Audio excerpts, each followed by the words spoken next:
Hello, everybody, and welcome to In the Pod with the Cast. I'm your host, Jason Kodie, also known as Dr. Chops, and here we are at the Edmonton International Street Performers Festival, celebrating its 40th year. Huzzah! Speaking of huzzah, we have a fantastic guest, and he's right here. Let's give it up for Alakazam.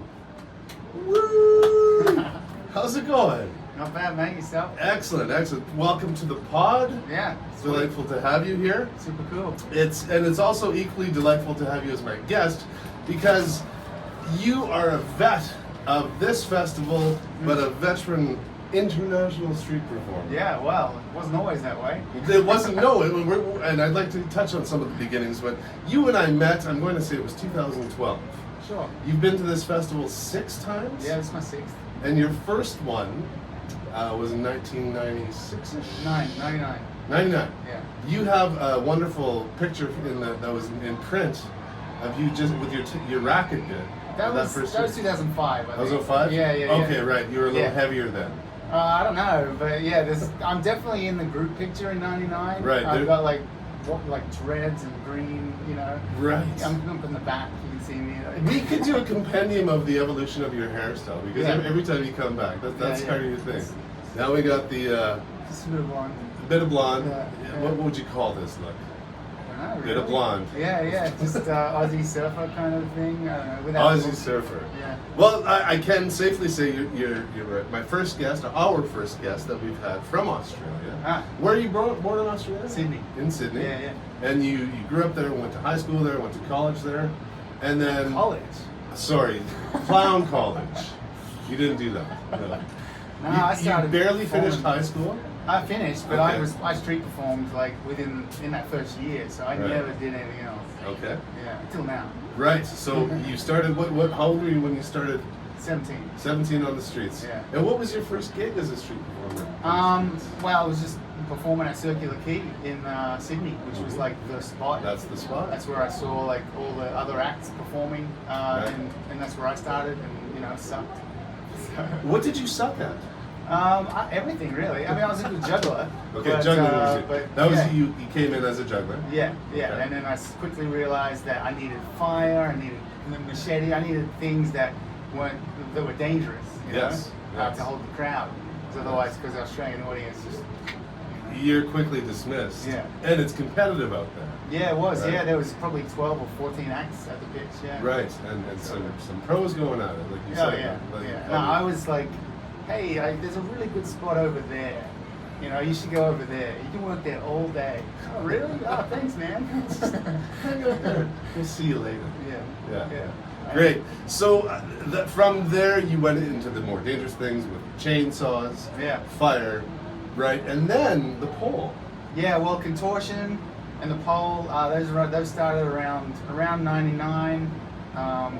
Just me. Trying to break free of what everyone else was doing. Yes. In Sydney, which was, juggling. Everyone was juggling. Everyone's unicycling. Everyone's straightjacketing. And I was like, I want to do something else. Whoa. So I had a little tiny bike, and I also had a weed whacker, which I did a contortion trick with, and I bounced it on my face. And I was just trying to do something else. Stand out. Yeah. Right.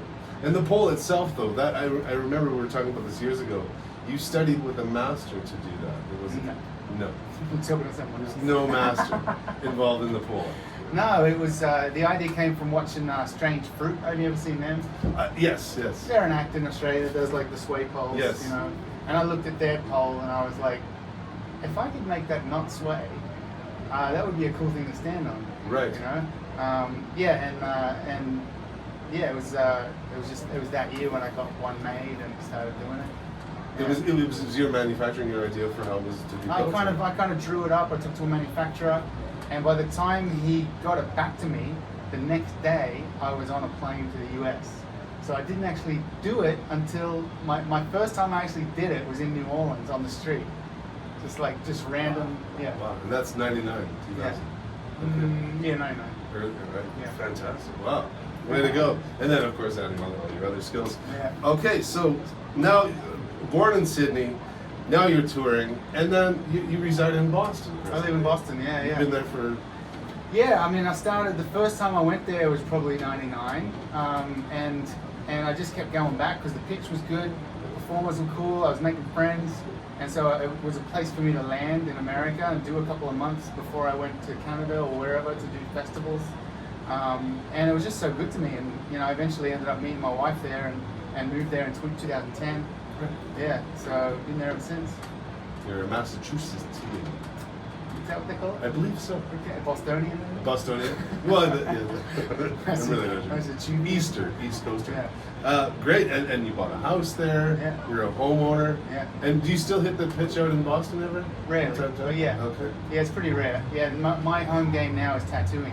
So Yes. when I'm at home, I work in a tattoo shop, and when I go on tour, I do my shows. You Okay. know, so I did ask you if you brought your gun here. I did not bring my tattoo machine. Mm-hmm. Pardon me. Yes, we're Canadian after all. Yeah. Oh, right. No, it's just a lot of stuff. Like the machine itself is this one thing, but Right. you need a lot of things. It's to make beyond it a tattoo gun with a Walkman and a 9-volt battery. Right. Yeah. It's an ink Yeah. from a big. Right. No, great. Oh, tattooing. I mean, it's your canvas. Yeah, It's yeah. fantastic, man. Yeah, this is my first one. I did my first one on myself, and I before this I tattooed a bunch of fake skin, and I did. This was also one of mine, and I've done these ones as well, which were quite difficult. The kneecaps. That must. Yeah, be, I did the kneecaps. I hear that's yeah. a very painful one. 'Cause Not it's nice. You gotta earn it. Yeah. Oh, you gotta earn them all. Really. You gotta earn them all. Yeah. Right. My daughter, she's 27 now, but she was living with me a few years ago, and she said, "Oh, my stomach really hurts." I said, "Oh, do you need some Tums? Do you need some milk? You need some yogurt?" She goes, "No." Big She tattoo. goes, big, big, massive something. I don't know what it is. Yeah. I know sunflower, butterfly. Right. Anyway. And then at 25, she said to me, "Dad, people should not be allowed to have tattoos until they're 25." Yeah, okay, I get that. Yeah, because people come in on their 18th birthday with their girlfriend, and they get their girlfriend's name, and it's like, okay, you know what's going to happen here, right? You're going to have that for the rest of your life. Right. It's just going to be gone in What's 6 months. age of consent? 18. It's the same thing. No, right? for tattooing, it's 18 in America. Right. Yeah, but drinking is 21. But drinking is 21. Yeah. Somehow they get away with it, though. They figure it out. Speaking of getting away with, we have some snacks here. Oh, all right. Yeah, would you care for one? A Fudgio. A Fudgio. Cool. It's one of the best fudgies. And of course, there's some sour. Our lovely assistant Natasha is here, and she, right? Yeah. Right, double. Oh yeah. Yes, yeah, but no, it's- it's- Yeah, okay. And there's a Fudgio there for you. Oh yeah, the You Fudgio. almost yeah, missed the yeah, Fudgios. yeah. Good times. Yeah. Okay, so Al, while we have our snack, if you want more, just let us Oh, know. I'm going to ask you to tell me two things, and one of them is a lie, and one of them is the truth. Okay. What, time to think about it first? Of course, while you can have another snack. Okay. All right. You got one? Good to go. Okay. Right now? Yeah. Okay, I'm a black belt in Brazilian Jiu-Jitsu. And I have a degree in economics. The lie is clearly the degree. Yeah. Yeah. I'm very good with my money, but no degree. No. Yeah. And All online learning. that's no, and you're also an author. You published. Yeah. You have a handbook. Yeah, that's a small part of it. Yeah, I wrote this book called The 10 Things I Wish I Knew When I Started Street Performing, and it's kind of like what I give for free for people who want to interested in my busking course, which is called Ultimate Street Performer. Yes. And that was born in COVID. Yeah. That was your pivot. Yeah. So during COVID, I started a Facebook group called Tips for Street Performers, and I just started posting videos of me giving people tips on tricks that I do in my show that I've never really articulated before. Right. You know, and the response, people were like, "Oh my God, this is," and I was like, "Oh wow!" So one of my cousins is entrepreneur, and he said I should make it into the whole shebang. You know what I mean? Right. The online course. So I had the time.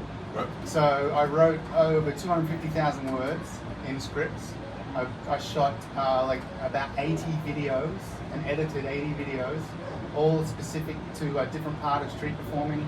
And I uploaded all that to a Teachable website. I made my own Squarespace website. I made my own digital marketing. I learned all this stuff during the pandemic. and I launched it, and I got like 60 clients immediately. And then since then, I've been like just kind of steady with it, you know. Just part of the one of the feathers in your cap. Right, yeah. I mean, I can watch someone's show and know what's wrong with it immediately. You know, I can just see mistakes. Right. And it's obvious to me. And if I watch someone's show, I'll write a few things down. Say, hey, don't do that, do this, don't do that, do this. And they'll do a show and I'll be like, hey, it was way better. I'm like, yeah. Would you like to follow me on my piano bike at any time and just tell me what I'm doing wrong? Oh, I could. When I'm Yeah, playing? I suppose so. Maybe a lower key. You're also a musician. We've had the pleasure of sharing the stage. Yeah. An aspiring guitar player. Yeah, Right? yeah. I've been playing guitar since I was 10. Right. And I was More than aspiring. Yeah, so that was kind of just something I had in my back pocket. And in 2002, I formed a band with a friend, also named Jason, in Boston. And we played together for 10 years with a 4-piece band, a 3-piece band after a couple of years. We had one member. Right. But yeah, so a 3-piece band after a couple of years. And I was like an alternative rock band. And we made 4 albums. Yeah, pretty wild. Well, you must forgive me. You're far more than an aspiring musician. I'm an overachiever. Well, somewhat of an overachiever. I have to ask you this: do you travel with Vegemite? No. Did you I have lose it? Vegemite at home. In Boston. In Boston, In yeah. Boston, but it doesn't come on the road with you. No, you're I don't beyond miss that. it that much. Did you initially in the first few years? I think I could always get it in Boston. No, elsewhere in the world, like you Oh, could no. go to the UK. Well, yeah. No, I just eat whatever's there, you know what I mean? Yeah, just enjoy whatever they have. You are part of the solution, not part of the problem. And then you'll do 25 things as well. Yeah. To add to the solution. Yeah. So, yeah, I've done quite a lot of things in my life. It's pretty wild. You have, yeah. Yeah. It's a charmed and blessed life you have. And your act is every time I see it, it refines like a fine wine. Oh, right on. I've seen the bits, over the years, and Yeah. and this edition is just better. Oh, It's thanks, just man. refined, I'm Yeah. always just trying to come up with new jokes, to make bits better. And sometimes you find something after 20 years, you just find something little in a routine. And you're like, oh, that's cool. Right. Why don't I ever think And of it that was before? laying there the whole time. Yeah. What a nice thing that. Yeah. Weird. You will be taking part in this year's Late Night Madness. Yeah. Which is this Friday and Saturday at the Citadel I'll Theater, be the there. Rice Theater, 11 p.m. Doing a bit that's just going to be fantastic. We've done them over the years, and I was remembering our cover of the Beatles' "Hey Jude" Yeah. as "Hey Dude." Yeah, I wrote the lyrics to that. You did write it. Yeah. I was gonna say we could perform a little bit of it, but I only remember the I chorus. don't remember it. There's a lot of water in the It's probably in my computer somewhere. I know. Well, if you find Yeah. it, send it to me Yeah. for sure. Yeah, cool. That's going on, and then on Monday, are you in the bus to Grand Prairie? I'm on the plane to Boston. You're on the plane to Boston. Sorry, GP. You're back home. Yeah. Just back home for a spell. Yeah, I got a gig next week, and then I'm going to Europe for about 6 weeks after that. Yeah. Okay. Hardcore. And where in Europe are you going? It's all Germany and Austria. Okay. Busking festivals. Busking festivals. Yeah. Your racket. Your forte. Yeah, that's it. Indeed. Oh man, Yeah, it's yeah. such a delight. And one thing I noticed that the way that Liz has booked our guest this week is she's kept the heavy hitters for the Yeah. end, but none of them have shown up yet because in the pod with the cast. Oh, No, right on. it's my point is you're one of our favorite performers to have at this festival. Cool. You've seen this festival evolve and change Yeah. over time, and it's how many Canadian festivals are you doing, and is this your favorite? This is the only one I'm doing this year, so it's definitely my Canadian favorite festival this year. Too. There's lots of festivals out there, and Canada's probably the best place to be for a busker. You don't have to work the street in Canada if you're a busker. Right. Yeah. Right on, dude. It's been a pleasure. No worries. Alakazam, everybody! Woohoo. Thank you so much. Oh, just before we go, I wanted to ask you, how's your stool? This is a nice good stool, yeah. Yeah, is it firm? It's firm. It's firm. I had to adjust a few things on it to it, and I had to use a heavy wrench on it, so I had to use an impact. So it's an impacted stool. Excellent. So I'm glad Cool. it's comfortable. I'll have to go get some stool softener so I can soften up the seat. That's right. Yeah. Alakazam, everybody. See you next time.